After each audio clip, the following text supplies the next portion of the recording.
Perfect.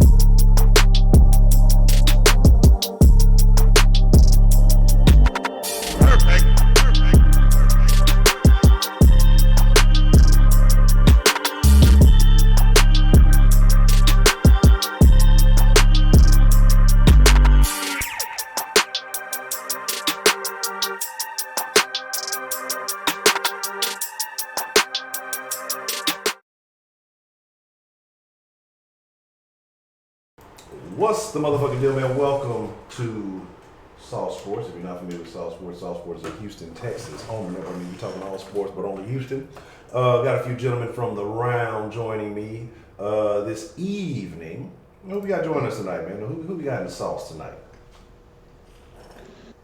What's going on, man? It's Toxic City Tinny. Let's get this season started. Let's start the round table nice and rowdy tonight. Who else we got in the mix tonight, man?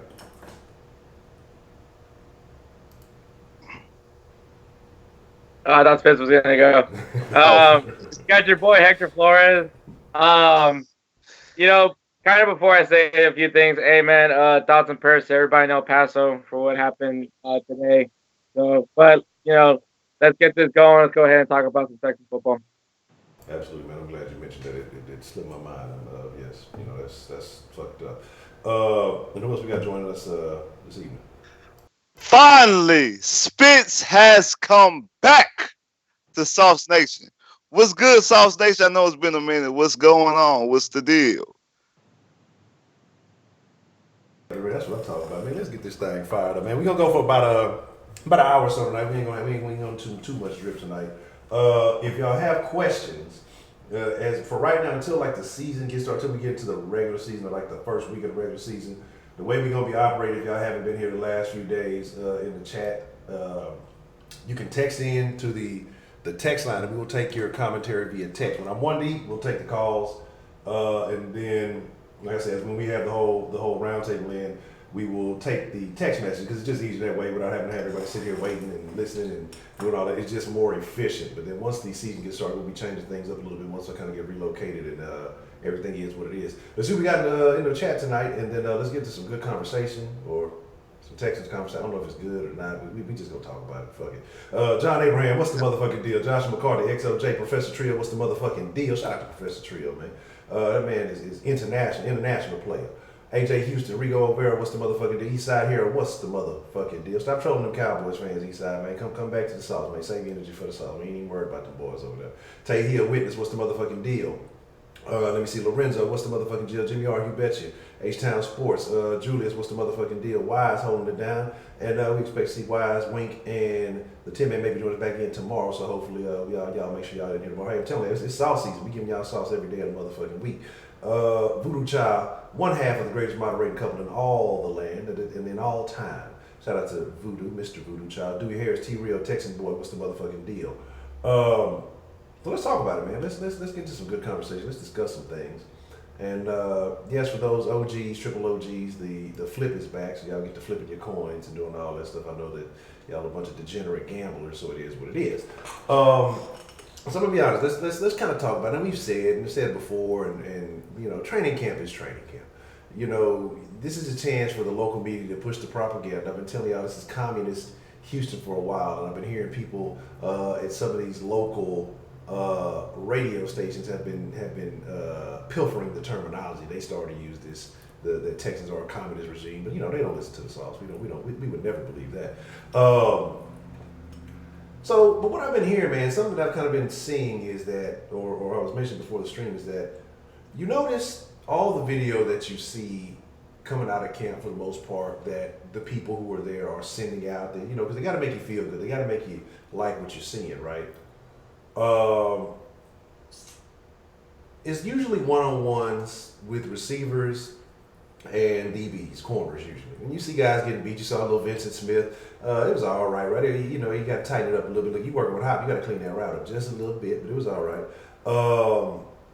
And I don't know who was covering. I couldn't tell, but it was a nice catch. You know, so I'm not gonna fault him for that. You know, he's got to develop. You see, of course, Fuller. You see Kiki. You see Hop. You see all these guys doing what we expect them to do. I've told y'all, the round table's told y'all, this skill group is unparalleled. There's not too many offenses in the league that can match our pass catching group. Period. Now, the problem, and this is what I've been hearing, and a lot of people have been saying out of camp, and even I think today they were talking about how JJ was washing fucking Khalil, of course, but yet you've heard that JJ and Henderson have had battles back and forth. You know what I'm saying? That it's a bit of a battle between, you know, JJ will win most of them, but Henderson will get him good. But you hear about JJ versus Khalil, and Khalil's getting washed. But just a day or two before, they told you how great Khalil was looking and how amazing he is, and he's definitely a left tackle. But we'll get to that. But when you see this 11-11 going on, the offense has been struggling. That's the same thing I keep hearing. The offense is struggling. The offense is struggling. Why is it that we see the one-on-ones, skill group, pass catchers, they're killing it. But when it comes down to the 11-on-11, that the offense is struggling. We'll start with Tenny, man. Tenny, what are your thoughts? Why is this happening? What is the difference between these guys going one-on-one versus going team on team? Man, I mean, the main reason why we're being funnel fed this shit is just because the skill positions, it's the bread and butter. I mean, that's where you're gonna see the wide receivers beat these podunk ass fucking cornerbacks. We don't have good cornerbacks, so you can always get a good little highlight out of what our can do. I mean, it should be a little alarming that Will Fuller coming off of a fucking ACL is fucking stunting on these dudes. That should be a little alarming. I mean, even him easing back into this role, it shouldn't be happening. So y'all can argue about speed all y'all want to, and Will Fuller is always burning guys. But at the end of the day, I don't want to be seeing highlights all the time of J-Joe eating his shit. Of course, you know, I'm hoping Lonnie Johnson is the answer. I don't believe in Roby. I mean, even though that the media is talking about it, I'm not feeling it. And I think the reason why the 11 is having trouble is because they're putting them in goal line situations, which has always been an issue for Bill O'Brien coach teams. I mean, you got this offensive line that's still a patchwork. Nothing's proven about them. You go get a Band-Aid in Matt Khalil. You got Henderson back off of injury himself. I mean, how the hell is Henderson going to be fucking beating J.J. Watt? I mean, granted, he could probably improve a little bit in his passing game, you know, his pass protection. But at the end of the day, it was the same story last year. Henderson was winning against the run defense, and, I mean, he can't do no pass protection. And I feel like it's just a reason last year. And the reason why we always see that 11-on-11 drill go sour for the fucking offense is because they don't have what it takes to go up against the guys in the middle. Hopefully it's something that's changing about the defense, and maybe they're playing a little bit harder. But I feel like we got shit with sugar sprinkled on it, and we're not getting the whole story. Little sugar shit ain't never hurt nobody. That's terrible. That's terrible. Man, Spitz, what are your thoughts, man? How you feeling about why do we see a significant difference when it's one-on-ones versus the team as a whole? You know, what is the problem in your opinion from basically what you've seen or heard coming out of camp? It's very simple. Like this team here, like we have stars, we have names that pop. Sean Watson, DeAndre Hopkins, Will Fuller, Kiki QT. That just name just rolls off. Sounds like somebody who could do something. J.J. Watt. I know Clowney's not in camp right now, but Merciless. We have names that pop. So when you're doing the one-on-one drills, of course, Hop is a three-time Pro Bowler, two-time back-to-back first-team All-Pro. Will Fuller is one of the fastest guys you ever seen, and he's on the cusp of being a Pro Bowler if he could ever have a full 16-game season. Kiki, we seen we did in a couple of games in actual action. So, of course, when they're playing one-on-one drills, especially knowing because I played the position receiver a lot of times, one-on-one drills, or more so fit to make the receiver look good in its own right. But when you put all 11 guys up together, and we already know where this offensive line is coming from, and knowing even without Clowney, the Texans do have still a good top front as far as the defensive side, the front seven, they're going to crush this mediocre offensive line. Well, actually, below mediocre offensive line. So, of course, when you put them all together, of course, the offense is going to struggle. That's what the problem is you're going to see coming into the season with the offensive line. And also, vice versa when it comes back to the receivers, like Tim said about the secondary. I've been harping about the secondary for the past 2 seasons now. That the secondary is going to disappoint and hurt us in the end. And until they get that fixed, especially with the quarterbacks that we play this year, I'm happy about the season because I'm happy for my football. I'm happy to see Deshaun and Will and Hop and all that. But that secondary really got me gritting my teeth about some of these matchups that we're gonna see starting in September.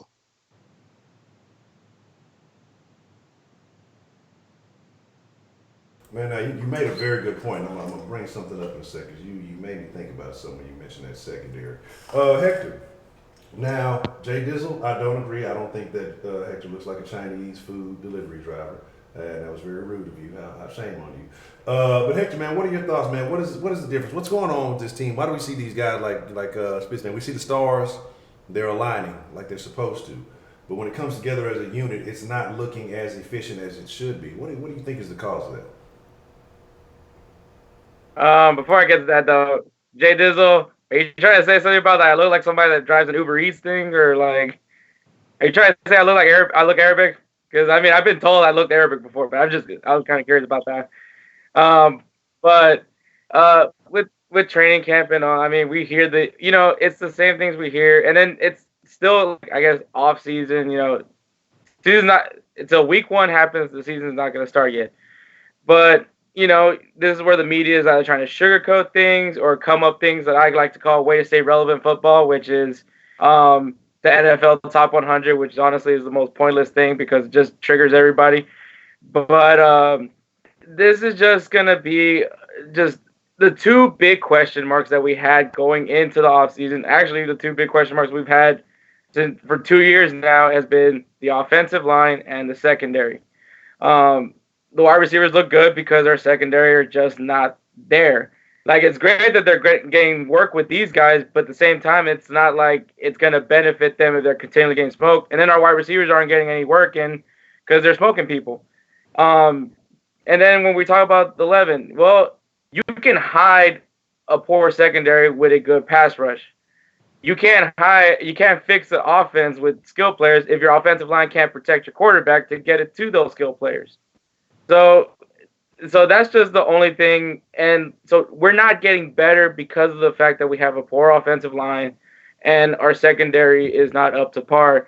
So it's going to be a really interesting season just to see if are they going to make moves to make these these 2 groups better, which is either making a move for Trent Williams. That may be one person, but it could vastly improve what we currently have. And what are they going to do with the secondary as well? Or is someone going to step up and kind of take over to make the secondary better is the next question. You brought it up. We'll start with you and we'll work our way back. The Trent Williams situation. Now, the Texans have been rumored. Of course, rumors are one thing, believe, all these national pundits. And what I think a lot of these guys honestly do is they look at teams who could be somewhere on the cusp of competing or good teams who have a weakness or have a deficiency, and they just automatically throw their name in the circle with that. Sometimes these agents will lie and say, well, this team is interested, this team's really to get the interest of another team, so a lot of stuff gets thrown out there, or maybe it is the Texans that are in these things, but they just want to be as cheap as usual, and then they don't make any fucking moves. But what do you think is going to happen with the Trent Williams situation? Do you think it's a real likelihood that he ends up in a Texans uniform? Do you think the Texans are even really showing interest in him? And if so, what do you think they're going to be willing to give up to obtain his services? Man, honestly, as long as I hear interest or rumors, I don't buy it until obviously we get the notification that it happens.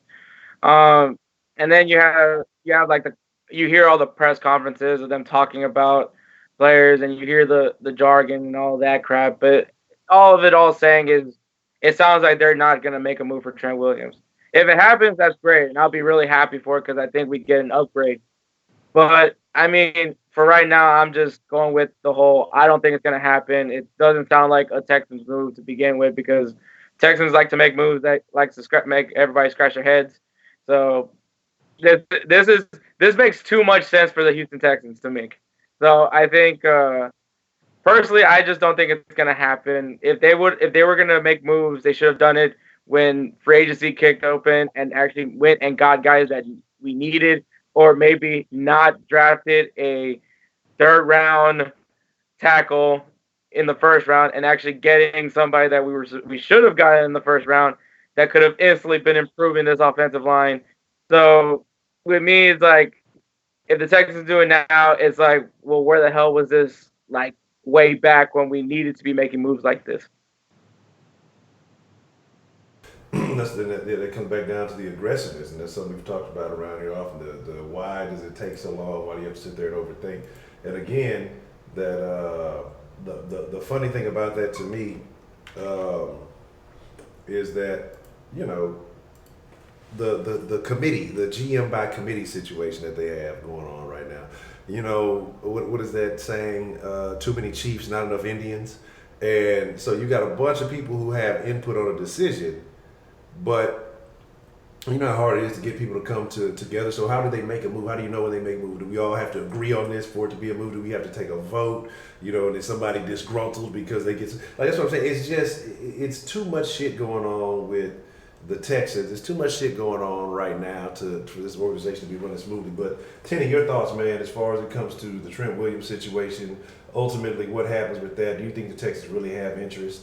And if they do go get Trent Williams, what is that truly saying about Khalil?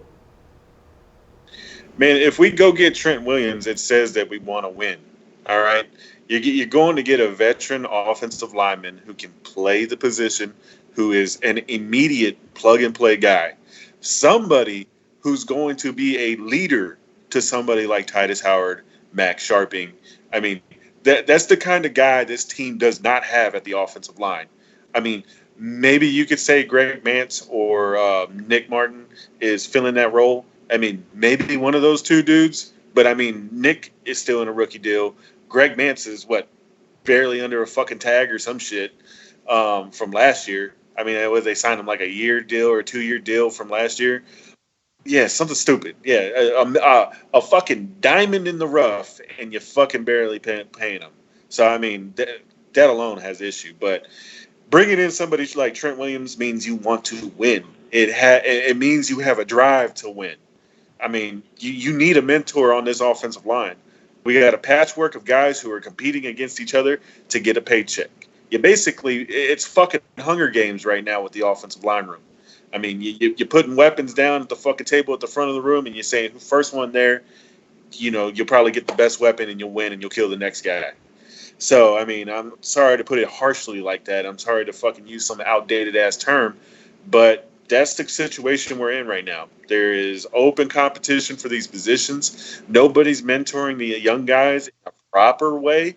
Now, I'm not saying that I'm inside that room and telling you that nobody fucking gives a fuck about each other, but what I'm saying is bringing in Trent Williams changes the landscape of that room. You fucking got an old man that's sitting at the table, and everybody's going to fucking listen when he speaks up. You fuck up, and you're watching game film, and he says something, you're going to fucking listen. The coach is going to fucking listen, all right? So that's the importance of somebody like Trent Williams. But the problem with the Houston Texans is we're always a day late, dollar short. We're not probably going to fucking offer what they're fucking looking for. We probably hear, yeah, we'll send you Trent Williams if you send us Clowney and a second round pick. Maybe they'll prod and poke for a fucking first rounder. But the Texans are going to rebuttal. Well, you know what? We'll give you Brian Peters fucking 6th rounder. It's going to be something stupid. It's not going to be on par with what the Redskins want. And the Redskins is going to take the best offer on the table. And that's one of the situations that we're up against. And seeing as the last I heard, there was a rumor that we were interested in him and that we were taking a flyer on him. but the Raiders are in this mix. We've already seen John Gruden go out of his way to make moves. I mean, this is the kind of trade where you needed somebody aggressive. And like you said, this fucking GM by committee is the fucking worst idea I've ever fucking heard in my life. Like, how the fuck, like you said, who the fuck's making these decisions? Who okays them? I mean, what are they gathering up in a fucking room, lighting a candle and fucking wearing hoods? I mean, what the fuck is really going on behind the closed door? So, I mean, I don't know. I mean, it's the honest truth. I think it's a fucking nice question. I mean, how the fuck does it happen? But I'm pretty sure there's a low man on the totem pole. There's a low man with a scrotum in his mouth. So, fuck it. Hopefully somebody with balls would make that move, but I doubt any of the fucking women that are in charge right now, be it O'Brien, be it the fucking plethora of fucking idiots that are right now pretending to be a GM but not really a GM, will make this move. Work out. I'm gonna fuck up the order here for just a second, but we finna get it all in order. Because I was thinking about the next question, so I was going to ask backwards. Okay, but your thoughts on the Trent Williams situation, and then like I said, I got something referring to the secondary thing you asked earlier. So how do you feel about the Trent Williams situation, and how will it play out ultimately, in your opinion? Okay, before I answer, Tenny, did you just compare the front office to the Klan? Did you just call the front office the Klan? When I was saying it, it wasn't where I was going. I was thinking of a secret society. I was thinking of a secret society. You don't let the inmates run the prison. No, but I'm just saying, because he said it with hoods and, lights and hoods kind of mean something to other people that don't mean the same thing to other people. I'm just saying, you gotta. So my thought, goals and shit like that, they're robed up, they're going to an island and burning a fucking effigy of a fucking a football. So let me be clear. That's kind of sound like the Ku Klux Klan. I'm not talking about them being Klan members. I'm just talking about them being stupid secretive. I mean, it's a collective order of occultists fucking of dumbasses. All right, so let me put it that way. Not but I mean, the making the play for Trent Williams makes all the sense in the world. It will be one of the smartest things that have been done in the past couple off seasons. It would be a complete upgrade, and because of all that, that's the reason why it's not gonna happen. Because of all that, that is the exact reason why it's not going to happen. Because we have to remember what team we're talking about. We're talking about the Houston Texans. What have the Houston Texans always done? Because there's a saying, and when someone shows you who they are, you believe them, and you gotta believe who they are. And they are a group of people who always, by default, always have to prove they're right. And if they make a trade for Trent Williams, that's showing everybody that they was wrong. The draft picks that they made were wrong. The free agent acquisitions that they made were wrong. So they're not going to admit that they were wrong. They're not going to do that. They're going to sit there with the stone face and I was right until everything blows up. And also, I might be the only one that's not against the whole collection of people, the 8-man head of the general manager. The reason why, because I think it's going to be a train wreck. It's going to blow up, and that's why I want it to happen. I want it to blow the fuck up. I want it to be a complete train wreck, and we be like, okay, we got to start, refresh. You got to refresh, unplug your computer, whatever you got to do. So I think this is just going to blow up completely, and that's why I think it's a good thing. That's tough. The Texans doing bad, man. That's sad when you just want them to blow up. The Texans, like when you had the old Nintendo, and you used to have to put the quarter in there just to make it stay put, because the little spring would be fucked up. It works. You gotta do some other shit to get it in order, but it works. But you gotta be careful, because you can just as easily fuck it all up. All right, Spitz, I'm gonna start with you, man. And you mentioned something about the secondary and why I was getting going. The Texans are going to be going to Green Bay, and they're going to get to ride bicycles, and it's going to be so much fun. It's going to be so neat and cool. They can't wait. They're so excited about it. Is Aaron Rodgers going to expose this Texans secondary for what they really are? I wish he would, but he's not, sadly, because it's a preseason game. And they're probably going to come out there in a very vanilla type offense. They're not going to show you too much. They're not going to really do too much if Aaron Rodgers even plays more than one snap. Like I mean, more than one series. Like it's not going to be.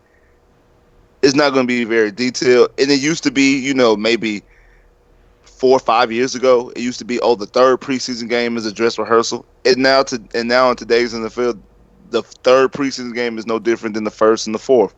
Like the preseason has basically grew into nothing but a backup show, which I actually like the preseasons because I like looking at the back half of the roster and look at the young talent, the guys that are coming in.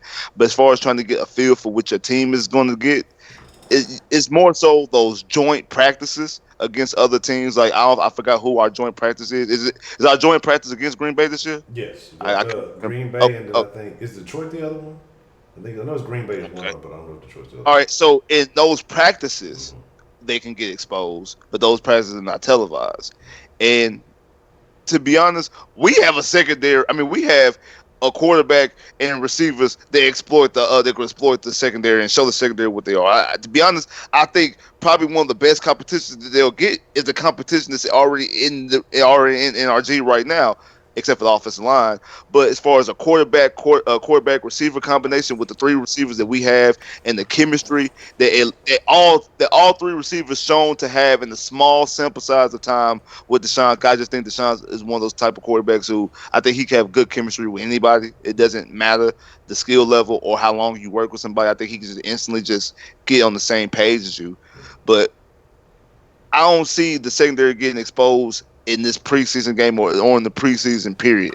I think it's going to get really exposed September 9th on Monday Night Football against the Saints because Thomas just got that big payday. He going to be sitting there doing this all day on Monday night. I'm not. I'm not looking forward to that at all. But hey, it is what it is. Okay. Tenny man, like I say, they're going down to Washington. They're gonna be ringing the little bells on their bikes, going to practice in Green Bay. Watt's extremely happy. He says it's gonna be one of the most emotional moments of his life because he's from Wisconsin, and he said he likes the Packers. Will we hear about the Texan secondary getting exposed? Because Smith made a good point. It's real vanilla in the preseason, but they're going to work on some things during practice. Do you think that we'll be hearing about the Texas secondary getting exposed coming out of the joint practices with Green Bay? I don't think we'll hear about it. It'll be one of those things where they'll name a Green Bay receiver and be like, they had a really good run on them, and then they'll pick that one good play. One of our cornerbacks or our safeties get over on Green Bay. It'll be that one play, and you'll see one article come out about it, or you'll see a little John Harris video, and then it'll be fucking written down 10 different times, 10 different ways, and given to you 50 million different ways. So yeah, I don't think that we're gonna hear anything, but I do expect Green Bay to expose us. Now, I wouldn't have expected Aaron Rodgers to be playing, but I think he may do like one series because I forgot that they got a new head coach over there, so he may be testing out a few wrinkles for the Green Bay Packers as far as what their offensive plan may be. But I doubt we'll see much of him in the preseason game. But I mean, honestly, if it was like a for real go-to game, I mean, he'd light this fucking secondary up. I mean, it would be something on an embarrassing level. I think it would be like that Chiefs Rams game last year where they went to like 50 points, but we're just not scoring ourselves, and that fucking team is just running up the scoreboard. The one thing I do want to talk about is I'm sorry if I offend you with my words, but how fucking gay is that fucking bicycle shit? Like, what fucking brothership? What kind of sisterhood of the traveling pants yah shit is that? The fuck? The fuck does the Texans and the fucking Packers need to go ride bicycles together? Don't tell me it's a fucking tandem bicycle, because that shit's worse. It's to build unity and teamship and brotherhood. That's what it's for. Bond. It's for bonding. You have to bond. You have to bond, okay? If you want to win the AFC South, if you want to win 9 games and win the AFC South, you have to bond. You have to. You just have to. You know what this shit reminds me of? Is Denzel gonna be there? They're gonna ride down to Pennsylvania to Gettysburg, huh? They gonna bond together. They're gonna learn the preciousness of being black and white together and playing football together. Come on, man. And I'm not like this shit's mine. This is a fucking movie. Fucking. You make them remember forever the night they played them Texans. I mean, come on, somebody out there has got to be with me. When I heard this bicycle shit, I was like, y'all really celebrating this shit? Like, they don't even live in the state. They're not even close to each other. It's Texas and Wisconsin. They're not even close. What kind of fucking unity are you building? Is this going to turn into pen pals? What the fuck? I'm fucking done. Like, seriously. Like, you know what? I'm going to let it be. I'm going to let you pass the question on. I have nothing to say about bike riding buddies, tandem tackles, or whatever the fuck is going on. It's a terrible idea to me, but apparently it's, as is tradition, you know, if that's what they like, I hate it. Hector, man, your thoughts. Aaron Rodgers, preseason or preseason joint practices, do you expect that he will expose this secondary for what it really is? Practice wise, probably. We're not gonna see it like kind of how everybody else has been saying it. They're only gonna show like maybe that one highlight where I don't know, Lonnie Johnson ends up like covering well one of the receivers, maybe Devontae Adams for all I know. I don't even know who's in the Green Bay Packers, to be honest. But wow, I just like really lost my train of thought with that whole bike thing rant that honestly, man, the one thing I'm actually gonna be more looking, because I think Matt LaFleur is the one that like tore his ACL or something like that. I'm sure like Texan Twitter is gonna be nothing but like Matt LaFleur just like riding a little cart because he can't actually walk onto the field and like say something. So that'll probably be we're gonna be trolling that thing. We're not gonna be talking about like what they're doing in the practices. We're gonna be talking about Matt LaFleur walking around with a boot. They're gonna strap him to the baby and tandem bicycles.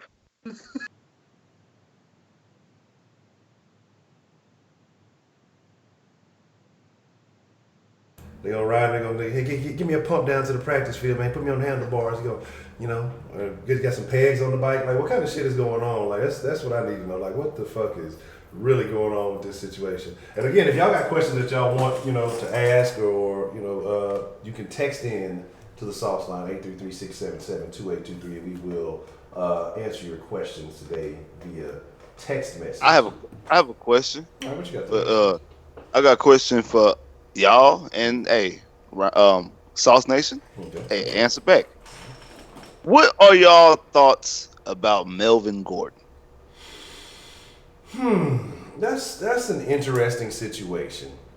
A very interesting situation. Would I entertain it? Yes. But what are you giving up to get him?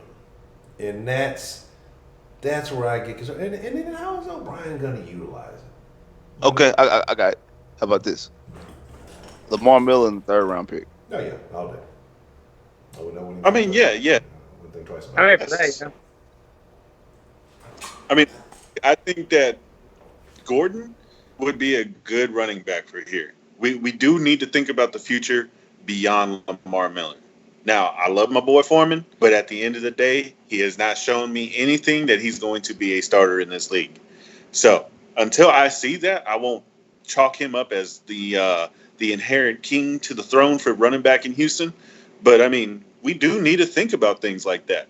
You have the running back position that we do need to handle. And I mean, if we could pay a guy 30, 40 million to come down here, that's not a bad trade-off. And at the end of the day, when you look at guys like Lundhow and you look at Daryl Morey, the trades they make, the moves they make, the Texans just standing still like they are, just feels so fucking redundant being a winning franchise.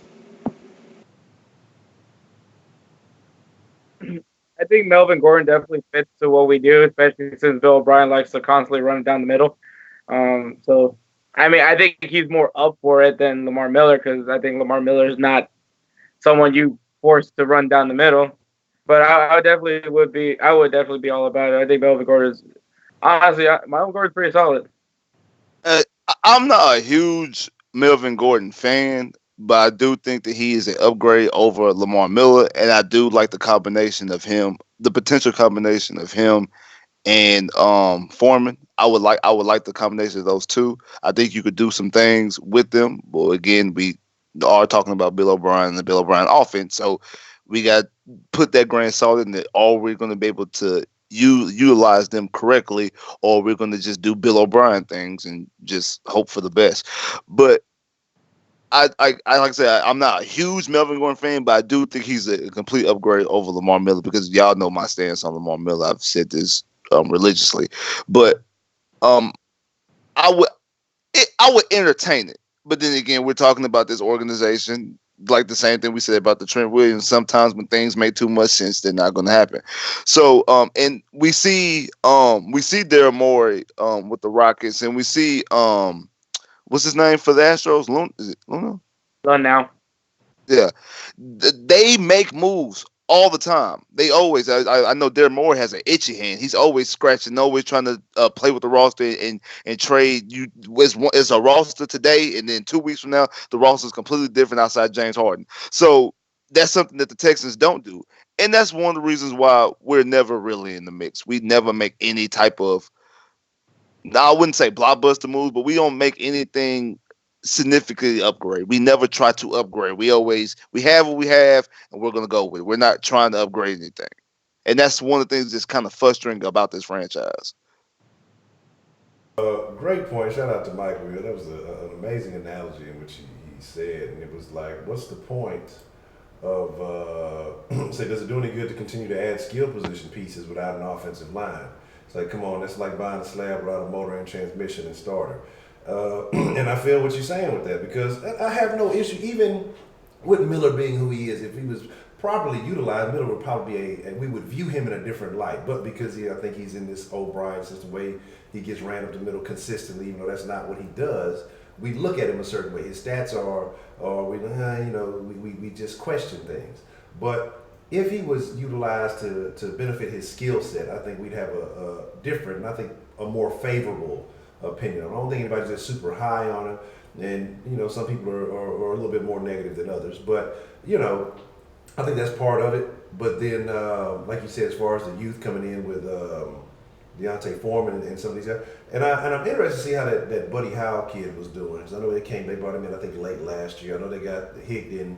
A lot of people said he's been looking all right. And then what's the Demario Crockett, I think his name is, or something like that. I think that's the kid out of Missouri or something like that. And he looked decent in Missouri. To me, he had some drops. But again, I don't know how he's looking, in this year. But I agree. If we can make any move first, I would love for it to be solidifying along the offensive line, because you got to think about protecting Deshaun, because if anything happens to him, well, fuck everything else. None of the rest matters. I mean, we got AJ McCarron, and he's loving the Texas offense. He's learning. He's doing so well. I'm gonna be honest with y'all, and y'all can feel how y'all want to feel. National champion winner. Man, I would not be surprised if O'Brien likes what AJ McCarron brings to the table more than what he likes Watson. And the reason why I'm saying that, because AJ McCarron is still of that mold of quarterbacks that O'Brien likes. Watson is an anomaly. He's just special into himself. And what he does is just so great. He makes OB look good, but that has nothing to do with him. But McCarron is that statue back there that he likes, that pocket pass of the Mallets and the Hoyers and all those other guys that we've seen come and go, for whatever reason. It makes no sense to me that your backup is nothing like your starter. I mean, the skill sets are not necessarily even similar. So to me, it's like, if something happens, now your skill players have to make a completely different adjustment. They have to adjust to a different type of player. And again, I mean, we have the talent to do so, but to me, you would like to have. To me, I would think you would like to have some level of consistency. You would try to keep things along the similar lines, man. But that's just my thoughts. I got a. What you got there, Tim, man? All right, so you were saying something about AJ McCarron that just like turned a light on my head. All right, so I gotta ask everybody in the chat and y'all right now: are you completely done with O'Brien's bullshit? If let's say the season starts off like last year, he blames Watson, sits him, and plays McCarron. Are y'all Uh, completely done with his shit? if that was to happen, I'm I'd already have. kind of done with him. Huh? Let me see. Hold on. I might need a little bit more audio. Let me know if that's a little bit louder for y'all. As far as yeah, I'd be done. Oh, definitely. If for any reason, it would be one of them situations, kind of. I forgot what year it was exactly, but you know, the Kubiak Keenum situation, where obviously Schaub was not it. Keenum comes in and starts to kind of, but I mean, I'm not saying that AJ's going to come in and outplay it, but it's just one of those situations where you know one quarterback is having issues or one quarterback is not as good as the other, but yet for some reason your love for this play style or your loyalty, whatever the fuck it is blinding you. So if for some reason that O'Brien believes that his system is the reason that those games were won last year, let's be realistic. If he believes an iota of that, I want to know where he's buying this shit from because I'm gonna need some of that shit. I want to burn some of that shit that he's smoking because I mean we've seen it time and time again. If it wasn't for Watson's mobility, you know, the ability to keep his eyes down the field even when he is scrambling, to find holes in the defense when things fall apart, to not panic, to avoid those sacks, we would not be in the position that we. If that was again the Savages, if it was anyone else back there, anybody else in there, because there's very few quarterbacks that have the mobility of Deshaun Watson. Anybody else back there, this team does not go on a 9-game winning streak. We're lucky if you win 4 games last year. You're more likely to go on a 9-game losing streak than you were on a 9-game winning streak. It's not O'Brien, and that's what people got to. It's not what O'Brien's doing. I tried to give O'Brien as much credit as I could last year. Tried to give as much as I could. I even forced it on occasion just to believe and just to have the hope. But like I said, once you saw what happens when the talent is not available, and you can't scheme, you can't plan, you can't find a way, especially facing a team that you've seen 3 times, so you would at least know that something about their weaknesses or something about your strength compared against this team. Then you have nothing. You can't exploit anything. You can't do anything. The Philly game, we saw what happened when he kind of let Watson do his thing. That's when they start putting points on the board. That's when they come back into the game. O'Brien to me is I'm already done with O'Brien. You know what I mean? So any fuck up that he has is just gonna be just icing on the cake. That's just where I stand with it. So yeah, if he was to do something stupid as that, I'd really be done. I'm going down to Kirby myself. I'm leading the charge. We gonna set it off. That's I think with the whole backup quarterback thing, I don't really know if there's many backup quarterbacks in the NFL that are similar to the starting quarterback. I mean, I understand that it would make sense, and I think that kind of goes back to the whole the Texans' logic is like it makes too much sense. But I don't really. I personally, I feel like there's not that many football teams that have a backup quarterback that is similar to. Because I think what Phillip Rivers' backup is. I know it's a mobile quarterback, so I don't know how those two are like similar. You know what I mean? So I think there's more teams that like have a quarterback that's not similar to their backup. I mean, if that makes any sense. But I think Teddy makes a good point though with the whole fact that AJ McCarron does fit the Bill O'Brien mold. But then if you really think about the Bill O'Brien mold, none of those guys have ever worked in this offense. Tom Savage was supposed to be his guy, and it didn't work. Osweiler, I don't really know if that was his guy or not, but even it didn't look good with him. Brian Hoyer was like okay, but not like anything like spectacular. Dude, I think besides Deshaun Watson, but with his own creativity, I think the next best thing was Ryan Fitzpatrick when it came to O'Brien's offense. And I don't even think Ryan Fitzpatrick is an O'Brien mold guy because I think Ryan Fitzpatrick is a little bit mobile. I don't think I don't know how tall he is, but I don't think of him as the Tom Savage or the Ryan Malletts or the Brian Hoyers of the world. But he looked pretty decent with that offense. So I think Bill O'Brien at some point, but maybe he just doesn't have common sense, would figure out that okay, maybe these guys don't work with, or maybe it's just my thing doesn't work. But clearly, he still hasn't done that since we pretty much run the same stuff. And then when we have those little glimpses where we see Deshaun Watson play to what he plays, and then he immediately just like goes back to running it down the middle. Um, this is it. Okay. That's actually one thing that you probably don't ever have to worry about, because if Bill O'Brien did something like that, that would be not only here in Houston, that would be career suicide, because you would be taking a guy who is what franchise 17 years old, that is clear cut the best quarterback this franchise has ever had, has ever put on a Texan jersey from the quarterback position. Like from his first start, you knew what it was. Like, okay, yeah, he's the best quarterback that's ever played for this franchise. And to bench him, non injury, just bench him off a poor play for AJ McCarron, especially with the fanfare that Deshaun has, not only with the Texans, but all the Clemson heads and things like that.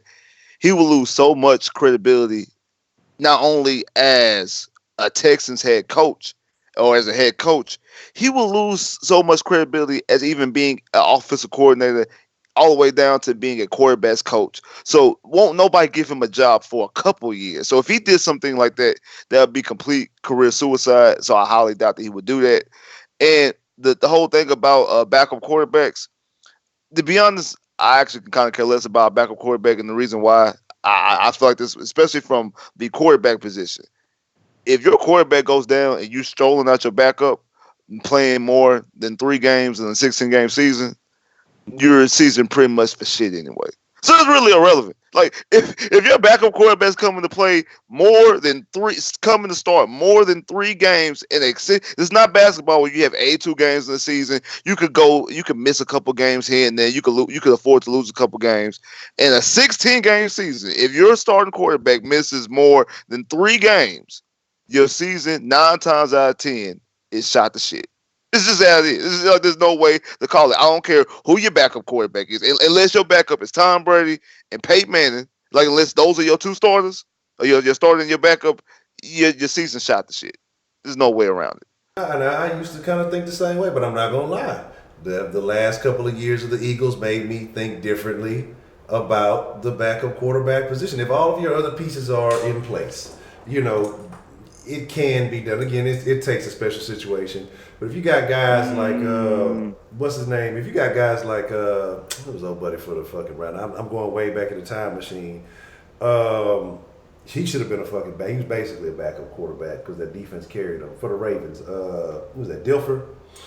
Trent Dilfer. Trent Dilfer was a backup quarterback. Yeah, and so that's what I'm saying. So guys, they need to be serviceable, because you can have one of those teams that is just talented enough in every other aspect to carry. But the reason why this wouldn't work for the Texans is because that line is still too trash. Like, the line is too trash for a backup quarterback to survive and be able to take this team. Now, if we had a line that could protect like Philly's line was, or that could give a quarterback time to execute, and that you could play to their strengths, but this line doesn't. So we wouldn't be in that situation. So I can agree with you on that.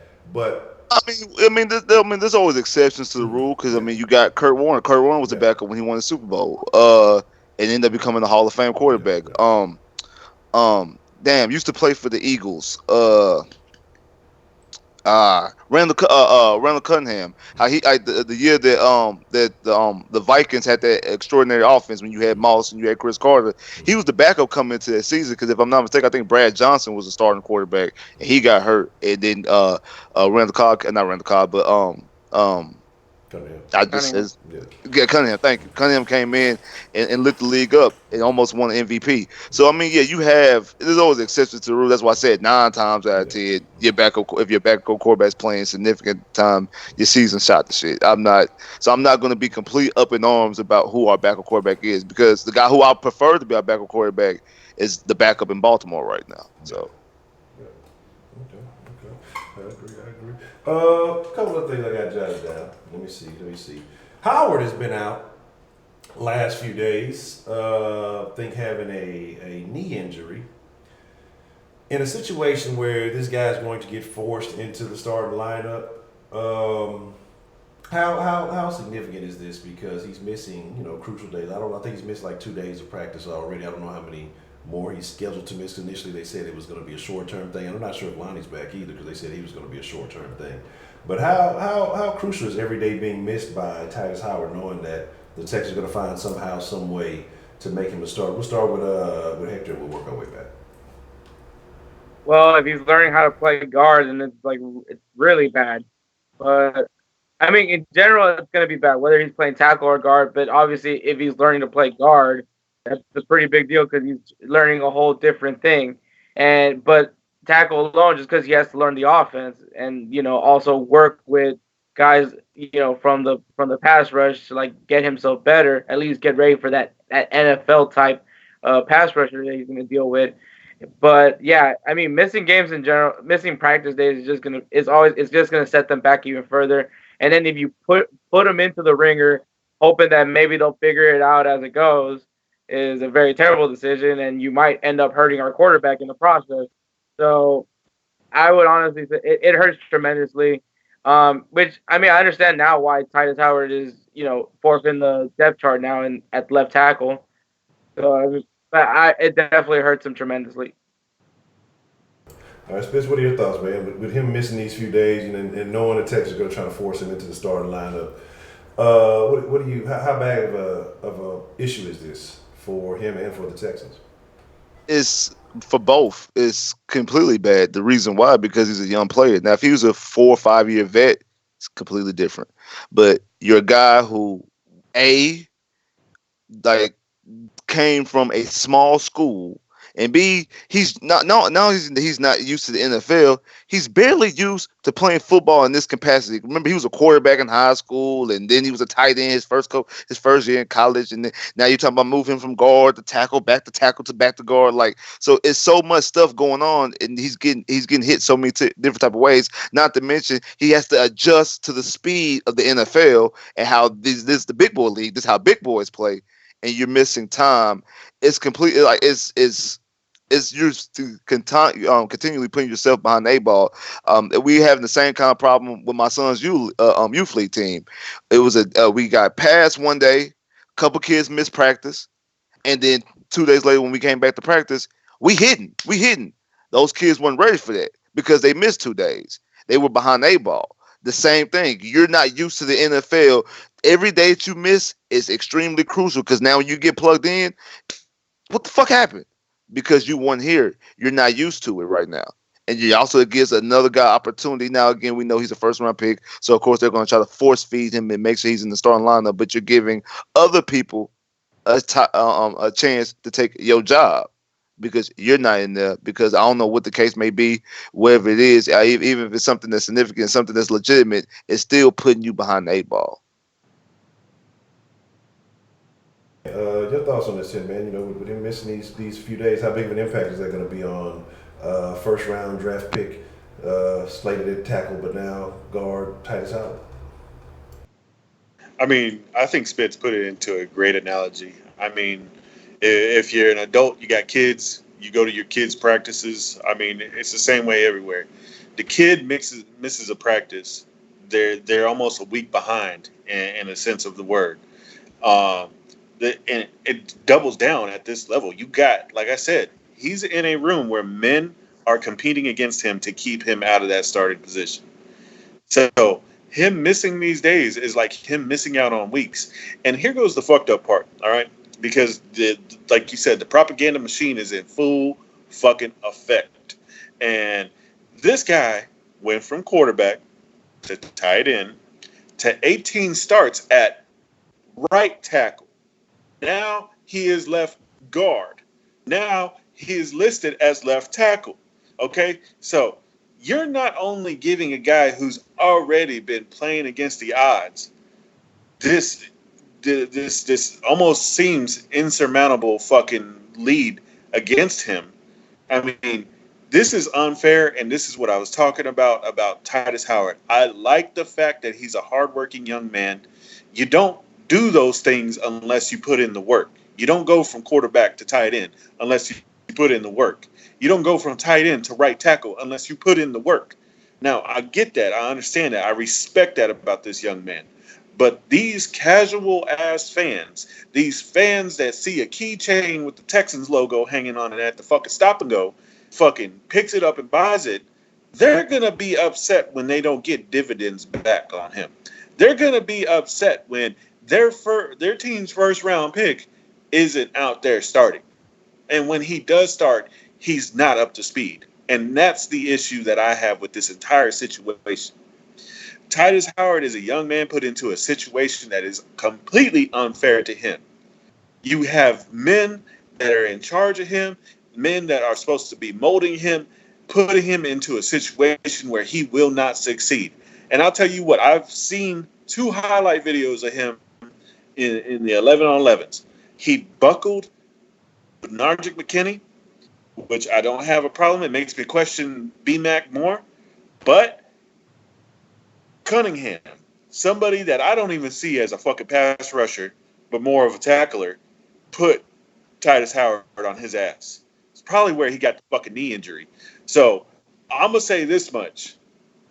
Y'all better not be in that chat upset with this young man. You better blame the powers that be.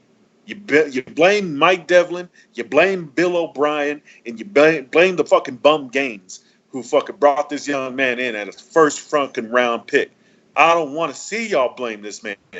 It's not his fault he was chosen in the first round. He's just going to be here to play this game the way that they are asking him to play this game, and he's in an unfair situation, and y'all better fucking recognize that shit, because I'll call you out as a casual fan if you don't. Shout out to the chat, because y'all have been quite a look. Jay Dizzle been in there toxic because he says he can't call in, so he's been harassing folks in the chat. Says that Spitz got his analogy game from all the Jay Dizzle calls. Give him his props. I'm not reading Scotty's dog food labels. Let me see.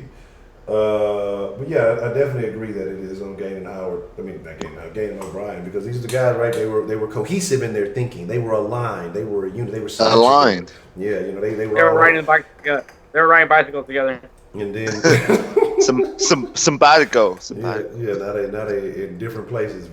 God, how do you? I don't even know. This motherfucker went from Bills to Texans back to be like, what does he know about somebody in there? He got some dirt on some owners or something. I don't know what the fuck is going on. But yeah, y'all simpatico, and then now y'all, then split up because Bill, like, and right there, we got a text, and I'm gonna read this text from Shannon, and we're gonna get ready to wind down after this.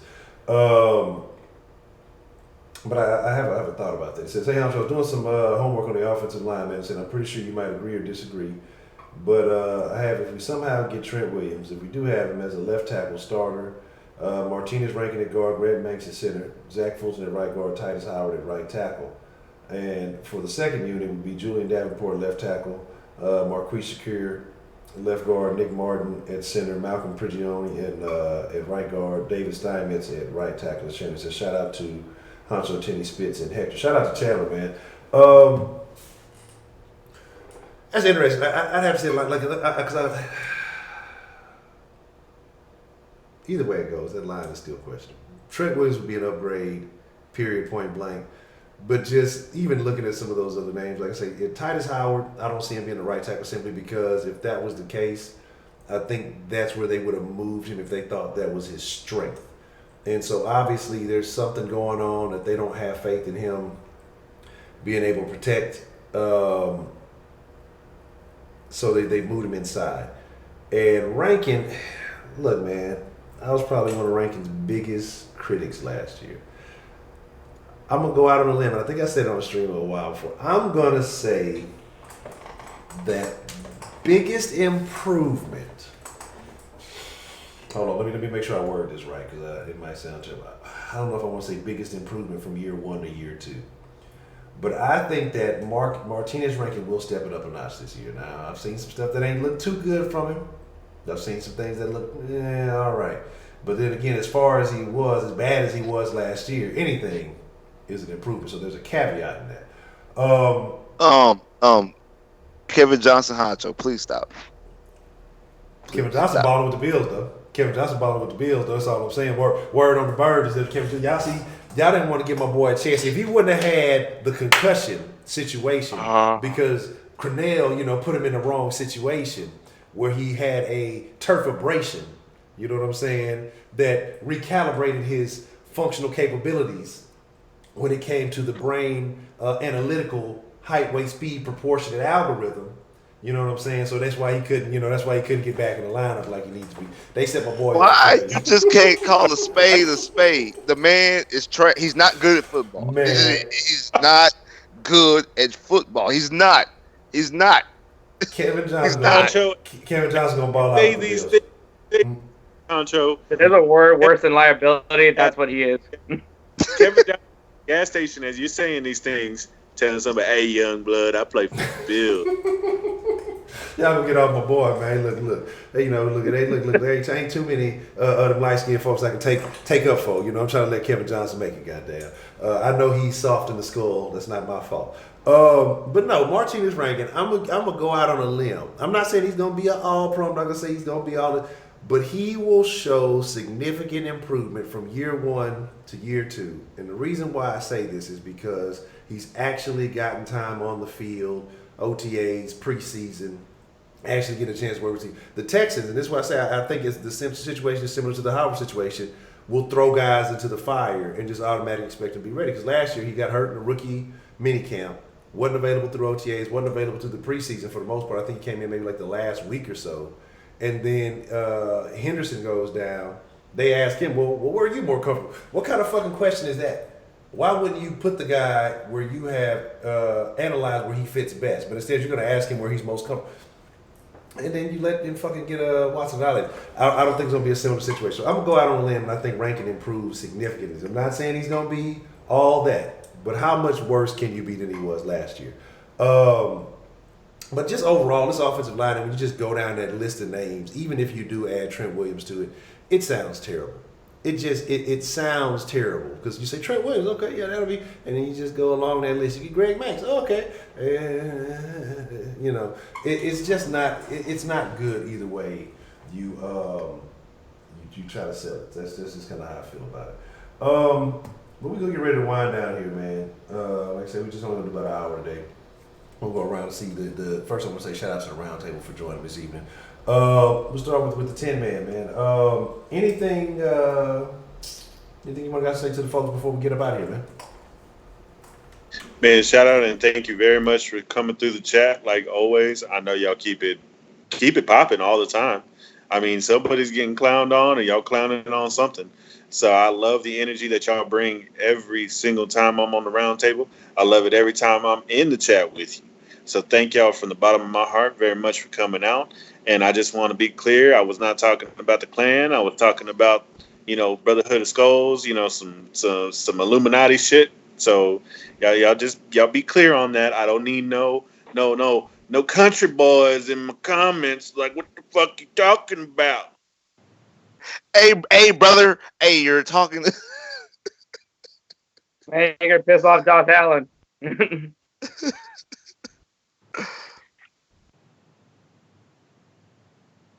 I believe it. When I heard it, I thought of some type of cult like secret society. And I was thinking of burning candles, not burning crosses. So shout out to the 10-man, man.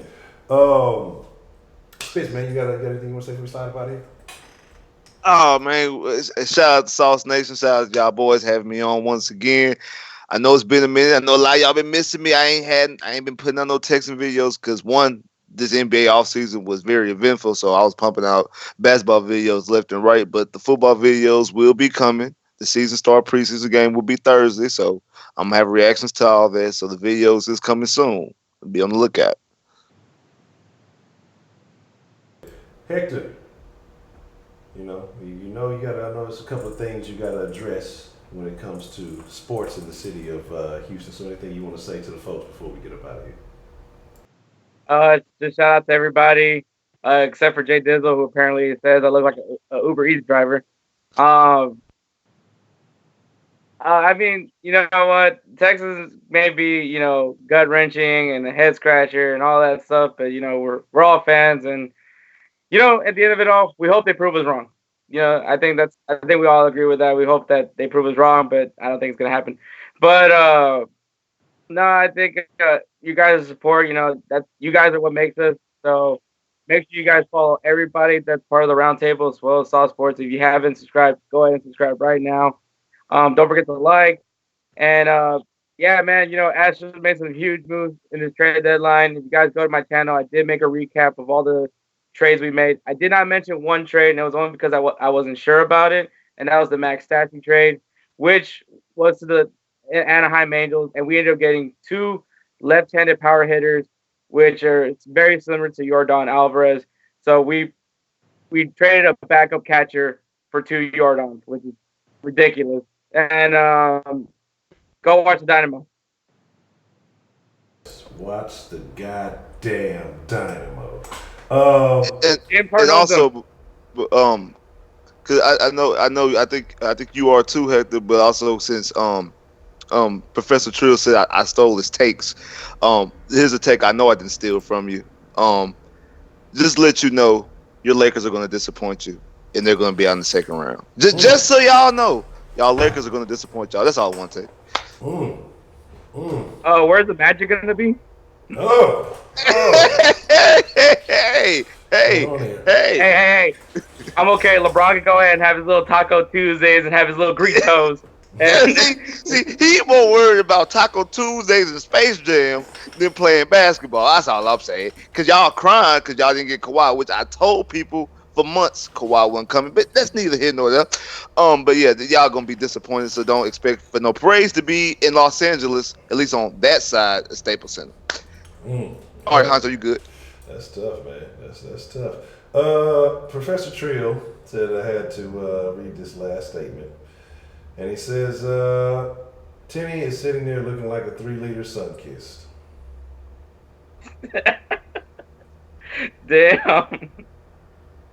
Watch Dynamo. That's Dynamo orange, man. That's what that is. That's the rep for the Dynamo right there. You know what I'm saying? I know he ain't talking while he probably sitting his ass in that truck drinking a 3-liter of Sun Kiss. Fuck, Dizzle? With his tail looking at. Dizzle, get a phone call, baby. Jay Dizzle sliding down the highway looking for the next Taco Bell. Nah, they gonna fuck up my chalupa. They gonna fuck up my chalupa. Girl down here, Jay Dizzle's ride, and I was like, ooh, that's a big girl in that front seat. That's tough. But shout out to the round, shout out to Tin Man, shout out to Heck, shout out to Spitz for joining us, man.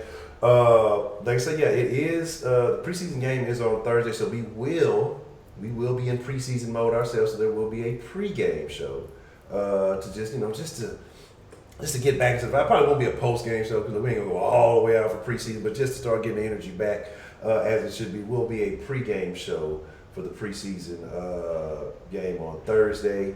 Again, like I said, we back saucing 7 days a week. Shout out to the round. Like I said, I believe Wink, Wise, and Tin Man will be joining us tomorrow. So make sure y'all are tuning in tomorrow.